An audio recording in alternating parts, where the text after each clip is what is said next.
Welcome दोस्तों। स्वागत है आप सबका आपके अपने यूट्यूब चैनल एजुकेशनल लर्नर में। आज हम 2021 का पार्ट 2 पेपर 2 का CDP का पोर्शन कवर करने वाले हैं, 30 क्वेश्चन। तो बिना टाइम वेस्ट किए स्टार्ट करते हैं। देखिए, पहला क्वेश्चन हमारे सामने है, बाल्यावस्था की अवधि में विकास। बाल्यावस्था की अवधि में विकास का चरण पूछा जा रहा है। धीमी गति से होता है एवं उसे मापा नहीं जा सकता। बहुस्तरीय और मिश्रित होता है, या फिर बाल्यावस्था में केवल परिणामात्मक परिवर्तन होते हैं, या अनियमित और असंबद्ध होता है। तो देखिए, हमारा जो आंसर होगा इसमें बहुस्तरीय और मिश्रित, ठीक है ना, क्योंकि देखिए ये बात सही है, मल्टी लेयर्ड होता है और कॉम्प्लेक्स होता है हमारी जो चाइल्डहुड होती है। ठीक है, सेकंड क्वेश्चन पे आते हैं। निकटस्थ विकास का क्षेत्र, मतलब कि जोन ऑफ प्रॉक्सिमल डेवलपमेंट की बात की जा रही है कि निकट जो विकास का क्षेत्र होता है वो क्या होता है। तो ऑप्शंस देख लेते हैं। पहला ऑप्शन है हमारे पास, बच्चों के वर्तमान स्तर पर स्वतंत्र प्रदर्शन और वयस्क व अधिक कौशल वाले समकक्षियों की सहायता से बच्चे द्वारा उपार्जित किए जाने वाले प्रदर्शन के मध्य का क्षेत्र। तो देखिए, हमें पहला ही ऑप्शन जो है यहाँ पे हमें सही मिल गया है कि ये बात सही है कि जो चाइल्डहुड में जो हम यहाँ पे जोन ऑफ प्रॉक्सिमल डेवलपमेंट की बात कर रहे हैं, वो जोन ऑफ प्रॉक्सिमल डेवलपमेंट है क्या, एक्चुअल में क्या है। ठीक है, तो the area between a childhood current level of independent performance and the level of performance that the child could achieve with the help of adult and more skilled peers. ठीक है, तो जो अपने से ज़्यादा मोर नॉलेजेबल जो others होते हैं उनके द्वारा जो एक बच्चा कहाँ तक पहुँच सकता है, अभी कहाँ है और हेल्प लेने के बाद कहाँ तक पहुँच सकता है, उसके बीच का जो दायरा होता है वो हमारा जोन ऑफ प्रॉक्सिमल डेवलपमेंट कहलाता है।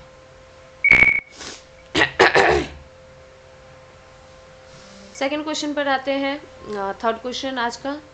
जीन पियाजे के अनुसार बच्चे अमूर्त सक्रियात्मक अवस्था में, मतलब कि यहाँ पे हमसे पूछा जा रहा है फॉर्मल ऑपरेशनल स्टेज में बच्चे क्या होते हैं, परिकल्पित निगमनात्मक तर्क और प्रतिज्ञाप्ति चिंतन करने में समर्थ होते हैं, केंद्रीकरण और अनुक्रमणीय सोच से अबद्ध होते हैं, संरक्षण वर्गीकरण व श्रेणीबद्धता करने में सक्षम होते हैं नहीं है, और प्रतीकात्मक और सांकेतिक खेलों में भाग लेना प्रारंभ करते हैं।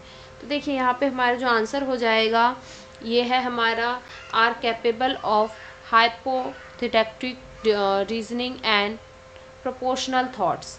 ठीक है, बच्चे एक तरीके से क्या होते हैं, इसमें बच्चों में जो है एक तरीके से हाइपोडिडक्टिव एक रीजनिंग आ जाती है, बच्चों में तर्क कल्पना हम कह सकते हैं इसे, कि तर्क कल्पना उनके अंदर विकसित हो जाती है कि वो तर्क कर सकते हैं कि क्या ज़्यादा है क्या कम है, इस तरीके का।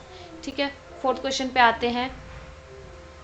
लॉरेंस कोहलबर्ग की नीति विकास के सिद्धांत के अनुसार व्यक्ति किस अवस्था में है जब वह विश्वास करता है कि वर्तमान सामाजिक प्रणाली को सक्रियतापूर्वक बनाए रखने में धनात्मक मानवीय संबंध और सामाजिक वर्ग सुरक्षित रहता है।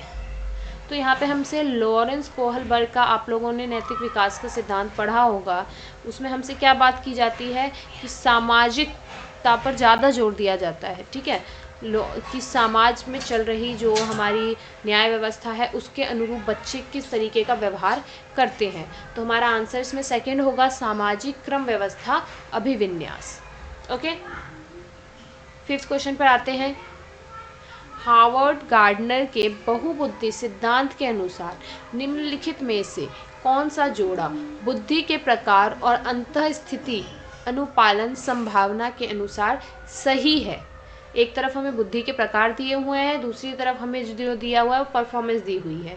ठीक है, तो देखिए, स्थानिक, मनोवैज्ञानिक, अंतर्वैयक्तिक, विक्रेता, भाषिक, मूर्तिकार, शारीरिक गति संवेदना, खिलाड़ी, हमसे सही पूछा जा रहा है कि इसमें से बिल्कुल करेक्ट कौन सा होगा। ठीक है, तो देखिए, भाषा जो है वो हमारे पॉलिटिक्स वगैरह के लोग जो होते हैं वो भाषिक होते हैं। ठीक है, तो ये ऑप्शन तो हमारा कट गया। अंतर्वैयक्तिक जो होते हैं, जो हमारे इंट्रापर्सनल लोग होते हैं, उनकी बात की जा रही है यहाँ पे। स्थानिक भी नहीं होगा, ये भी हमारा गलत है। तो यहाँ पे देखिए, शारीरिक गति संवेदना, ठीक है, बॉडली नेसेस्टिक एथलीट वगैरह जैसे आपने जहाँ देखा होगा, जो हमारे खिलाड़ी होते हैं, लाइक क्रिकेट के, ये लोग क्या करते हैं, ये लोग पूरी पूरी शरीर का यूज़ करते हैं अपने किसी भी काम में। जैसे क्रिकेट खेलना है तो पूरी पूरी बॉडी का यूज़ होता है। तो हमारा बिल्कुल करेक्ट ऑप्शन यहाँ पे बैठेगा शारीरिक गति संवेदना, मतलब कि खिलाड़ी की बात की जा रही है। 6 क्वेश्चन पर आते हैं। लेव वाइगोत्स्की के अनुसार बच्चों के संज्ञानात्मक विकास में भाषा की एक महत्वपूर्ण भूमिका है। बच्चे भाषा अधिग्रहण यंत्र द्वारा भाषा सीखते हैं। देखिए पहला तो हमारा बिल्कुल गलत है, ठीक है। यहाँ पे हमसे लैंग्वेज एक्विजिशन डिवाइस की बात की जा रही है, तो ये हमारे नॉम चॉम्स्की इसकी बात करते हैं, ठीक है। तो ये तो सेकेंड ऑप्शन तो हम यहीं से एलिमिनेट कर देते हैं। सीटेट में मैंने हमेशा कहा है elimination is the key of success, ठीक है।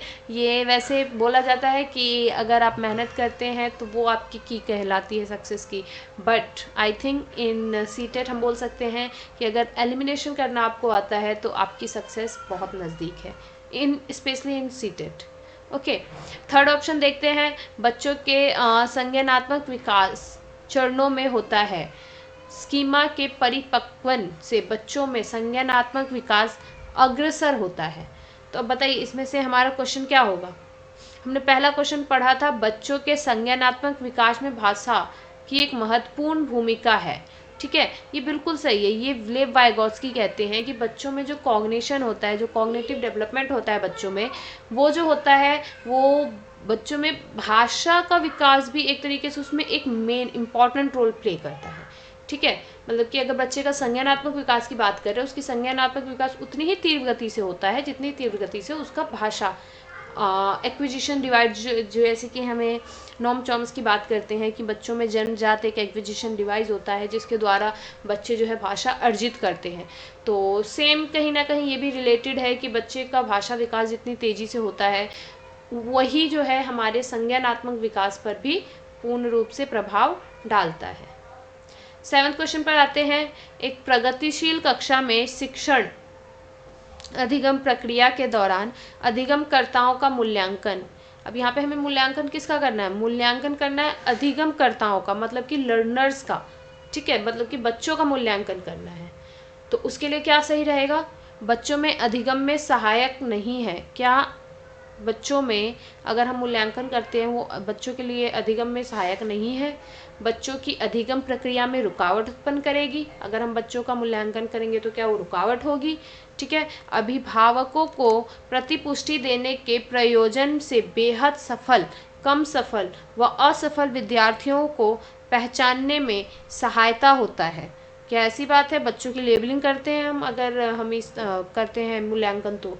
फोर्थ ऑप्शन हमसे कह रहा है बेहद महत्वपूर्ण है क्योंकि यह बच्चों की समझ की जानकारी देता है और अध्यापिका को अपने शिक्षा शास्त्र पर विचारने में सहायता करता है, ठीक है। तो बिल्कुल सही। देखिए फोर्थ ऑप्शन यहाँ पे हमें बिल्कुल ही करेक्ट बैठ रहा है कि हम बच्चों का मूल्यांकन एक्चुअल में क्यों करते हैं। एक्चुअल में एक तो कहाँ पर कमी रह गई है, किस तरीके की कमी रही है, टीचर अपने क्या उनको अपनी जो टीचिंग मैथोलॉजी है उसमें कुछ चेंजिंग करने की ज़रूरत है। तो एक टीचर का भी मूल्यांकन होता है इस मूल्यांकन के दौरान, ठीक है। 7th क्वेश्चन हो गया हमारा। 8th पे आते हैं। कक्षा में सभी लिंगों में जेंडर रूढ़िवादिता कम करने और विकास के विस्तार की संभावनाओं को बढ़ाने के लिए प्रभावशाली पद्धति कौन सी है? मतलब कि अब यहाँ पे क्या है, हमें क्लास में क्या पढ़ाना है? जेंडर रूढ़िवादिता को कम करने के लिए कोई ऐसा चीज़ हमें बताना है, ऐसे तरीके से पढ़ाना है जिससे कि बच्चों में जेंडर रूढ़िवादिता जो है कम हो। तो कौन सा लाइन इस पर ज़्यादा सूट करेगा? पहला ऑप्शन हमें कह रहा है लिंगों के जैविक अंतरों की उपेक्षा करना और उन्हें अस्वीकार करना। दूसरा कह रहा है समाज में चित्रित लिंग भूमिकाओं को प्रबल करना। थर्ड कह रहा है एक ही लिंग के योग्यता समूह बनाना। फोर्थ कह रहा है क्रियाकलाप के लिए मिश्रित लिंग समूह बनाना और विचार विमर्श को प्रोत्साहित करना। तो 8th क्वेश्चन का आंसर हमारा क्या होगा? बिल्कुल सही, फोर्थ ऑप्शन जो है हमारा देखिए क्रियाकलाप के लिए मिश्रित लिंग समूह बनाना और विचार विमर्श को प्रोत्साहित करना। देखिए जहाँ भी बच्चे एक्टिव है तो वो ऑप्शन तो आपका गलत होने की कतई चांस नहीं है, ठीक है ना। तो जहाँ भी बच्चे एक्टिव है, विचार विमर्श का मतलब है बच्चे अपना एक पॉइंट ऑफ व्यू रखेंगे आपके सामने कि what they are actually thinking about the gender रूढ़िवादिता, कि वो एक्चुअल में स्टीरियोटाइपिंग के बारे में क्या समझते हैं, व्हाट इज़ देयर नॉलेज, ठीक है। उसी के अकॉर्डिंग आप उसको थोड़ा सा चेंज करने के लिए अपनी स्ट्रैटेजी मेथोलॉजी जो है आप चेंज कर सकते हो। 9th क्वेश्चन पर आते हैं। अध्यापकों को कक्षा में बहुभाषिता को डैश समझना चाहिए। बहुभाषिता मतलब जो मल्टीलिंग्वलिज्म है, कोई बच्चा है आपकी क्लास में जो कि 2 से 3 भाषाएं कुछ ज़्यादा मतलब वो बोलता है, जिसकी कि शायद वहाँ पे ज़रूरत नहीं है आपकी क्लास में, लेकिन उसको आती है, तो उसको आप किस तरीके में लेंगे, कैसे लेंगे आप उस चीज़ को, ठीक है। Multilingualism in a class needs to be understood as by a teacher. Teacher क्या समझना चाहिए उसे? एक गुण और साधन समझना चाहिए, या एक रुकावट समझना चाहिए, या एक समस्या समझना चाहिए, या व्यवस्थागत मुद्रा समझना चाहिए। तो चारों ही ऑप्शन में से आप देखिए, एक गुण और एक साधन, ये जो है सबसे अच्छी बात बोली जा रही है कि उसको आप एक गुण समझोगे कि अगर बच्चे में इस चीज़ का टैलेंट है कि वो एक से ज़्यादा लैंग्वेज बोल सकता है, तो आप उसको एक रिसोर्स की तरह यूज़ करोगे, ठीक है। वो एक एसेट है, एक रिसोर्स है। 10th क्वेश्चन पे आते हैं। बाल केंद्रित कक्षा वह है जिसमें, यहाँ पे हमसे चाइल्ड सेंटर्ड एजुकेशन की बात की जा रही है, चाइल्ड सेंटर्ड क्लासरूम की बात की जा रही है, जिसमें पहला ऑप्शन हमें कहता है अध्यापक केवल पाठ्य पुस्तक को ज्ञान के स्रोत के लिए उपयोग करता है। दूसरा, अध्यापक बच्चों को उनकी क्षमता के आधार पर वर्गीकृत करता है। थर्ड ऑप्शन कहता है बच्चों के व्यवहार को निर्देशित करने के लिए अध्यापक पुरस्कार और दंड का प्रयोग करता है। फोर्थ ऑप्शन कह रहे हैं अध्यापक लचीला है और प्रत्येक बच्चे की व्यक्तिगत आवश्यकताओं को पूरा करता है। तो हमारा 10th का ऑप्शन जो है आंसर क्या हो जाएगा? अध्यापक लचीला है। It means teacher is flexible and catered to the needs of individual childrens. व्यक्तिगत आवश्यकताओं को पूरा करेगा, किस बच्चे की क्या ज़रूरत है, क्या नहीं है, उन सब पे एक टीचर ध्यान देगा, ठीक है। वही हमारी बाल केंद्रित, जहाँ पे बच्चे को हम सेंटर रख रहे हैं ना, तो बाल केंद्रित कक्षा तो वही है जहाँ पे बच्चा सेंटर में है, ठीक है, ना कि टीचर। 11th क्वेश्चन पे आते हैं। किस मनोवैज्ञानिक के अनुसार बच्चों के संज्ञानात्मक विकास में सांस्कृतिक उपकरण एक महत्वपूर्ण भूमिका निभाते हैं? अब देखिए यहाँ पे हमसे क्या बात की जा रही है? सांस्कृतिक उपकरण की बात की जा रही है, ठीक है। तो अब हमारा ऑप्शन जो है 11th का क्या हो जाएगा? लेव वाइगोत्स्की। क्यों? क्योंकि जहाँ भी सोशियो कल्चर लैंग्वेज, इन तीनों में से HCL, जहाँ भी इन तीनों में से कोई भी चीज़ की बात की जा रही है जिस पे जोड़ है, तो वो हमारे लेव वाइगोत्स्की होंगे। 12वें नंबर के क्वेश्चन पे आते हैं। आंशिक दृष्टि वाले विद्यार्थियों के लिए निम्नलिखित में से कौन सी अधिगम सामग्री उपयुक्त नहीं है? अब देखिए नहीं पे यहाँ पे अंडरलाइन है, इसको बहुत ध्यान से लेना है हमें, ठीक है। यहाँ पे नेगेटिव पूछा जा रहा है हमसे। बड़े आकार में मुद्रित पुस्तकें, क्या जो बच्चे जो कि पूरी तरीके से देख नहीं सकते हैं, आंशिक दृष्टि से हैं, क्या उनके लिए बड़े आकार में अगर हम पुस्तकें प्रिंट करवाते वो उनके लिए फ़ायदेमंद नहीं होंगी? त्रिविमीय नक्शे और चार्ट, बोलती पुस्तकें और स्पर्शीय सूचना पट, छोटी मुद्रा वाली कार्यशीट। अब देखिए बच्चे आंशिक रूप से दृष्टिहीन है, मतलब ऐसा नहीं कि वो पूरी तरीके से ब्लाइंड है, थोड़े बहुत मतलब कि वो ब्लाइंड है, पार्टिशियली है, ठीक है। तो इसका मतलब बड़े आकार का होगा तो शायद वो लोग देख ले, ठीक है। त्रिविमीय मतलब 3D में 3 डायमेंशनल कोई मैप चार्ट होता है तो वो भी देख लेंगे, ठीक है। यहाँ पे हमसे जैसे ऑडियो बुक की बात की जा रही है तो वो भी देख सकते हैं, स्पर्शी सूचना पट देख सकते हैं, लेकिन यहाँ पे छोटी मतलब कि स्मॉल प्रिंटेड वर्कशीट जो है वो उनके लिए यूज़फुल नहीं होगी, ठीक है। तो फोर्थ ऑप्शन यहाँ पे हमारा बिल्कुल सही है, क्योंकि हमसे गलत पूछा गया है और ये गलत है इस लाइन में कि हम छोटी बुक जो है, छोटी प्रिंटिंग वाली बुक्स जो है वो आंशिक दृष्टि वाले बच्चों को देंगे, ये बिल्कुल गलत है, इसलिए ये हमारा आंसर होगा। 13 नंबर के क्वेश्चन पे आते हैं।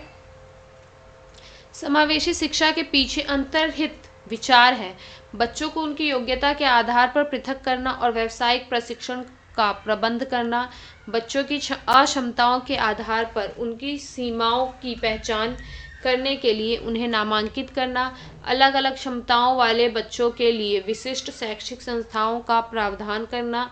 फोर्थ है दार्शनिकता की सभी बच्चों को नियमित विद्यालय में समान शिक्षा पाने का अधिकार है। समावेशी शिक्षा के पीछे जो मेन मोटिव है क्या है? समावेशी शिक्षा का मेन मोटिव क्या है कि बच्चों में को नियमित विद्यालय में समान शिक्षा मिलनी चाहिए। समावेशी का मतलब यही है कि बच्चों को एक रेगुलर स्कूल मिले, उनको एक इक्वल एटमॉस्फेयर मिले, इक्वल शिक्षा मिले, इक्वल टीचर्स मिले, इक्वल फ्रेंड्स मिले, कहीं भी उनसे किसी भी तरीके का पक्षपात ना किया जाए। ठीक है, तो फोर्थ ऑप्शन जो है हमारा बिल्कुल यहाँ पे सही होगा कि बच्चों में दार्शनिकता की, सभी बच्चों को नियमित विद्यालय में समान शिक्षा पाने का अधिकार है। ठीक है, ये इनका विचार है, किसका? समावेशी शिक्षा का। फोर्थ क्वेश्चन 14th पे आते हैं आज का। प्रतिभाशाली और सृजनात्मक बच्चों की आवश्यकताओं को किस प्रकार संबोधित किया जा सकता है? ठीक है, अब यहाँ पे हमसे क्या बात की जा रही है? गिफ्टेड बच्चे की और क्रिएटिव बच्चे की बात की जा रही है कि उसकी आवश्यकताओं को किस प्रकार संबोधित किया जा सकता है, एड्रेस कैसे करेंगे। ओके, फर्स्ट ऑप्शन है हमारा चुनौतीपूर्ण कार्य और निरसता दूर करने के लिए क्रियाकलाप देकर, वह प्रश्न देकर जिनमें अभिमुखी चिंतन की आवश्यकता है, प्रश्न हल करने के लिए विशिष्ट निर्देश उपलब्ध कराकर, रटने पर आधारित परीक्षा देकर। अब हमसे देखिए यहाँ पे रटने में मतलब कि रोट मेमोरी की बात की जा रही है। ठीक है, तो हमारा यहाँ पे ये तो फोर्थ ऑप्शन यहाँ पे ऐसे ही हमारा गलत है। ठीक है, अभी प्रश्न हल करने के लिए विशिष्ट निर्देश उपलब्ध कराकर आप इंस्ट्रक्शन देंगे तो इससे भी कोई फायदा नहीं होने वाला।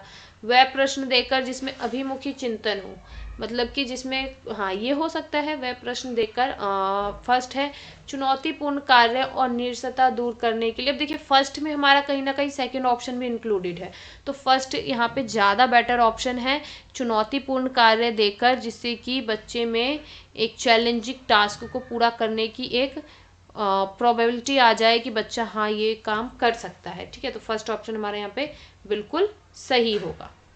15 पे आते हैं आज का। पठन वैफल्य बच्चों की पहचान किस प्रकार की जा सकती है? देखिए पठन वैफल्य थोड़ा सा हिंदी में टिपिकल नाम लग रहा है, लेकिन आप इंग्लिश में देख सकते हैं, यहाँ पे डिसलेक्सिया की बात की जा रही है। डिसलेक्सिया, डिसकैलकुलिया, डिसग्राफिया, ये सब एक तरीके का हमारा आप कह सकते हैं डिसऑर्डर है, एक तरीके का एक हिंदी में कहें तो एक तरीके का एक ये कह सकते हैं बच्चे के अंदर कुछ ना कुछ कमी है उस चीज़ को लेके। ठीक है, ये एक बीमारी तो नहीं कहेंगे लेकिन एक डिसऑर्डर है जो इसका कि अगर ध्यान दिया जाए तो हम उसको रिमूव कर सकते हैं, उस पर थोड़ा सा काम किया जा सकता है। तो डिसलेक्सिया क्या है? हमारा डिसलेक्सिया है पठन संबंधी, मतलब बच्चे को पढ़ने में दिक्कत होगी। ठीक है, पठन जैसे कि उसको आपने रीडिंग के लिए दिया तो रीडिंग में कुछ गलत पढ़ रहा है। ठीक है, जैसे कैट को बैट पढ़ रहा है, रैट को मैट पढ़ रहा है, इस टाइप का कुछ वो पढ़ने में गलती कर रहा है। ठीक है, तो इसका हम आंसर देख लेते हैं। ऑप्शन क्या कह रहा है हमसे? उनके सामाजिक एवं सांस्कृतिक संदर्भ को जानकर, पूर्ण शारीरिक स्वास्थ्य परीक्षण द्वारा, उनके पढ़ने और लिखने की कौशलता के विश्लेषण से, उनकी जटिल व उच्च स्तरीय समस्याओं को हल करने की क्षमता का आकलन करके। तो 15 नंबर का आंसर हमारा हो जाएगा उनके पढ़ने और लिखने की कौशलता के विश्लेषण से। ठीक है, हम क्या करेंगे? एनालाइज करेंगे कि उनकी रीडिंग और राइटिंग की कैपेसिटी जो स्किल्स है वो किस टाइप की है, उसी के अकॉर्डिंग हम क्या करेंगे ये बता सकते हैं कि उनके अंदर डिसलेक्सिया जो है वो है या नहीं है, या फिर किस तरीके से हम उसको कम कर सकते हैं। ओके, 16 नंबर के क्वेश्चन पर आते हैं। प्रतिकूल परिस्थितियों और वंचित पृष्ठभूमि वाले अधिगमकर्ताओं को संबोधित करने के लिए निम्नलिखित में से कौन सी पद्धति प्रभावशाली नहीं है? अगेन यहाँ पर नहीं बोला जा रहा है। ठीक है, ऑप्शंस में आते हैं अधिगमकर्ताओं से बातचीत करके उनकी आवश्यकताओं और उनके सम्मुख आई चुनौतियों को समझना। सेकंड है हमारा अधिगमकर्ताओं को विद्यालय के बाहर ट्यूशन पढ़ने के लिए कहना, जिससे कि अध्यापक को उन पर अधिक ध्यान ना देना पड़े। देखिए तो हंसी वाली बात हो गई ना। फिर थर्ड है हमारा विद्यालयों को संतुलित चुनौतीपूर्ण लक्ष्यों के लिए अभिप्रेरित करना और उपयुक्त शिक्षण सहायता उपलब्ध कराना। फोर्थ है हमारा क्रियाकलापों के लिए सहयोगी समूह बनाना और विद्यार्थियों को एक दूसरे का समर्थन करने के लिए प्रोत्साहित करना। तो 16 नंबर का आंसर हो जाएगा हमारा दूसरा वाला, अधिगमकर्ताओं को विद्यालय के बाहर ट्यूशन पढ़ने के लिए कहना, जिससे कि अध्यापक को उन पर अधिक ध्यान ना देना पड़े। ठीक है, यही सबसे ज़्यादा यहाँ पे नहीं, क्योंकि हमसे पूछा जा रहा है नेगेटिव पूछा जाए तो सबसे नेगेटिव लाइन हमारी यहाँ पे यही है कि हम बच्चे को कहें आप बाहर जाके ट्यूशन पढ़ लो, और जिससे कि हम पढ़ाने से बच जाए। ठीक है, तो ये हमारा सेकंड ऑप्शन होगा बिल्कुल सही। 17 पर आते हैं। बच्चों के अधिगम में शारीरिक स्वास्थ्य और सांवेगिक अवस्था, इन दोनों का क्या है? का कोई प्रभाव नहीं होता, कि एक महत्वपूर्ण भूमिका है, का कोई आपसी संबंध नहीं है, या बच्चों के अधिगम में शारीरिक स्वास्थ्य और सांवेगिक अवस्था की भूमिका नगण्य है। ठीक है, तो यहाँ पे हमारा क्या हो जाएगा? ऑप्शन जो है 17 का हो जाएगा सेकंड वाला, की एक महत्वपूर्ण भूमिका है। ठीक है, मतलब शारीरिक स्वास्थ्य और जो हमारा कॉग्निशन है, इमोशन और कॉग्निशन, कहीं ना कहीं बच्चे की लर्निंग में पूरी तरीके से एक इम्पैक्ट करता है वो। ठीक है, 18th क्वेश्चन पर आते हैं अब। कक्षा में अर्थपूर्ण अधिगम को प्रोत्साहित करने के लिए अध्यापक को, कक्षा में क्या करना है? हमें अर्थपूर्ण अधिगम को प्रोत्साहित करने के लिए क्या करना चाहिए अध्यापक को? यहाँ पे हमें जो है ऑप्शंस दिए हुए हैं। विद्यार्थियों की सहायता करनी चाहिए कि वह अपने मनोभावों और अभिप्रेरणाओं को सुव्यवस्थित कर पाए। विद्यार्थियों को उनके प्रदर्शन के आधार पर वर्गीकृत और नामांकित करने, उनके योग्यता आधारित समूह बनाने चाहिए। विद्यार्थियों में संवाद और परिचर्चा को प्रोत्साहित करना चाहिए, जिससे वह बहुपरिप्रेक्ष्य करने में सशक्त हो। फोर्थ ऑप्शन हमसे कह रहा है कक्षा में विविधता की उपेक्षा करके शिक्षण की मानक विधि को अपनाना चाहिए। तो 18th नंबर के क्वेश्चंस में हमें जो है सेकंड नंबर का जो ऑप्शन है ये गलत है। विद्यार्थियों को उनके प्रदर्शन के आधार पर वर्गीकृत बिल्कुल नहीं करेंगे हम। ठीक है, और कहीं ना कहीं फोर्थ ऑप्शन भी हमारे यहाँ पे बिल्कुल गलत है, कक्षा में विविधता की उपेक्षा करना, तो ये भी हमारा गलत है। तो सही आप ऑप्शन हमारा क्या है? फर्स्ट वाला और थर्ड वाला। अब देख लेते हैं किस ऑप्शन में मिल रहा है हमें। फर्स्ट और थर्ड जो है हमें फर्स्ट वाले ऑप्शन में ही मिल रहा है, तो इसका मतलब पहला ऑप्शन हमारा बिल्कुल सही है। तो 18th का हमारा पहला ऑप्शन होगा। 19th पे आते हैं। अधिगम एक डैश और डैश प्रक्रिया है। अधिगम एक जटिल और सक्रिय प्रक्रिया है, या फिर सरल और रैखिक प्रक्रिया है, या फिर सरल और व्यक्तिगत प्रक्रिया है, या जटिल और निष्क्रिय प्रक्रिया है। तो देखिए अधिगम जो है हमारा एक जटिल और सक्रिय प्रक्रिया होगी। ठीक है, कॉम्प्लेक्स और एक्टिव प्रक्रिया होगी। तो 19 का हमारा पहला ऑप्शन ही बिल्कुल सही है। 20वें क्वेश्चन पे आते हैं। अपनी कक्षा में अर्थपूर्ण अधिगम को सुसाध्य बनाने के लिए अध्यापिका को अपनी कक्षा में सामाजिक, सांस्कृतिक, धार्मिक, भाषिक विविधता को डैश चाहिए। उसको क्या करना चाहिए? परिचर्चा को टालना चाहिए, उपेक्षित करना चाहिए, समझना चाहिए, अनदेखा कर देना चाहिए। तो क्या होगा हमारा 20वें का ऑप्शन हो जाएगा हमारा थर्ड, अंडरस्टैंड करना चाहिए, समझना चाहिए उस चीज़ को कि क्या धार्मिक उनकी मान्यता है, भाषिक विविधता क्या है, किस वर्ग से वो लोग उठकर आ रहे हैं। ठीक है, तो ये चीज़ समझनी चाहिए। अभी आते हैं 22वें नंबर के क्वेश्चन पे। कक्षा में प्रभावशाली अधिगम के लिए डैश वातावरण की रचना करनी चाहिए बजाय कि डैश वातावरण के। तो 21वें का आंसर क्या हो जाएगा हमारा? पहला ऑप्शन है सहयोगिक प्रतिस्पर्धिक, सेकंड है प्रतिस्पर्धिक सहयोगिक, थर्ड है वैवाह सुसाध्यक, और फिर फोर्थ है हमारा प्रतिस्पर्धिक सुसाध्यक। तो 21वें का आंसर हो जाएगा हमारा सहयोगिक भी होना चाहिए और प्रतिस्पर्धिक भी होना चाहिए, लेकिन ये दोनों ही ऑप्शन में मिल रहा है हमें फर्स्ट और सेकंड में। तो कक्षा में प्रभावशाली अधिगम के लिए सहयोगिक और वातावरण की रचना करनी चाहिए बजाय कि प्रतिस्पर्धिक। हाँ, फर्स्ट ऑप्शन हमारा बिल्कुल सही है, सहयोगिक होना चाहिए बजाय कि प्रतिस्पर्धिक के। ओके, 22 नंबर के क्वेश्चन पे देखते हैं हमारा क्या कह रहा है। निम्नलिखित में से कौन सा उदाहरण विद्यालयों को अधिगम के लिए अभिप्रेरित करने के लिए प्रभावशाली पद्धति है? ठीक है, हमें क्या करना है यहाँ पे एक बार पढ़ लेते हैं ऑप्शंस। पार उपलब्ध कराना, विशेषकर जब विद्यार्थी कोई नया कौशल सीख रहे हों। सीखने से ज़्यादा कार्य पूर्ण करने पर बल देना। वह कार्य देना जो बहुत सरल हो, बिल्कुल गलत। प्रतियोगिताओं के लिए बहुत से अवसर उत्पन्न कराना, बिल्कुल नहीं। तो हमारे से पहला ही ऑप्शन यहाँ पे हमें बिल्कुल करेक्ट लग रहा है, पार मतलब स्कैप फोल्डिंग की बात की जा रही है, करना विशेषकर जब विद्यार्थी कोई नया कौशल सीख रहे हो। बिल्कुल सही, जब भी providing scaffolding specially when students learn a new skill. ठीक है, तो फर्स्ट ऑप्शन हमारा बिल्कुल यहाँ पर सही होगा।